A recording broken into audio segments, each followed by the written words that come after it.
Selamat datang dan kembali lagi di BT Channel.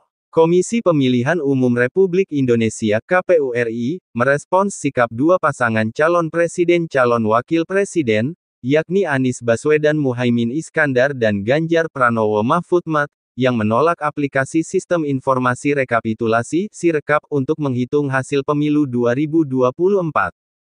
Dilaporkan jawapos.com dari antara Jumat, 23/2 anggota KPU RI, Idam Holik, menegaskan bahwa Sirekap bukanlah penentu hasil tetapi hanya merupakan alat bantu untuk mempublikasikan hasil perolehan suara pemilu 2024.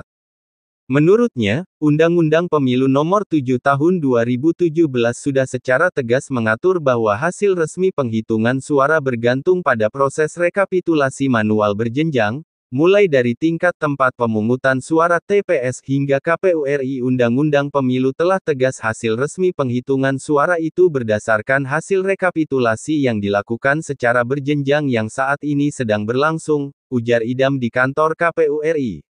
Idam Holik juga menjelaskan bahwa dalam UU tersebut diatur mengenai batas waktu paling lama 35 hari untuk menetapkan hasil pemilu. Oleh karena itu, KPU menetapkan batas akhir rekapitulasi pada tanggal 20 Maret tahun 2024. Proses rekapitulasi saat ini masih berlangsung dan telah mencapai tingkat panitia pemilihan kecamatan (PPK).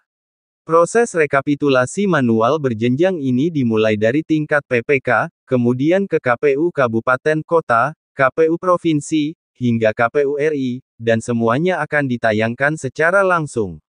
Mari masyarakat Indonesia saksikan rekapitulasi secara berjenjang mulai dari tingkat PPK sampai KPU RI, katanya.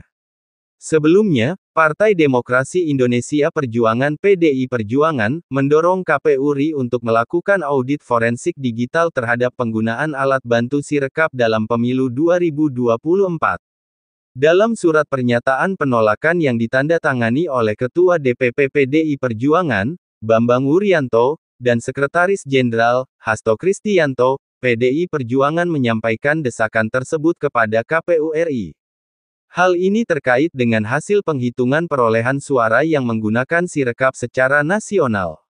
PDI Perjuangan meminta KPU RI untuk membuka hasil audit forensik tersebut kepada masyarakat sebagai bentuk pertanggungjawaban dalam penyelenggaraan pemilu 2024. Sementara itu, Anies Baswedan tidak menyangkal bahwa pihaknya terbuka untuk berkomunikasi dengan berbagai pihak terkait dugaan kecurangan dalam pemilu 2024. Anies menyatakan bahwa mereka terus berdiskusi mengenai hal ini dengan koalisi Ganjar Mahfud.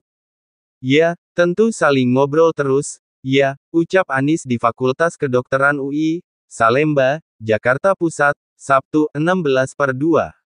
Dengan demikian, situasi terkait penolakan terhadap Sirekap, desakan untuk audit forensik digital, dan komunikasi yang terus berlangsung antara pasangan calon dan pihak terkait menciptakan dinamika penting dalam pemilu 2024.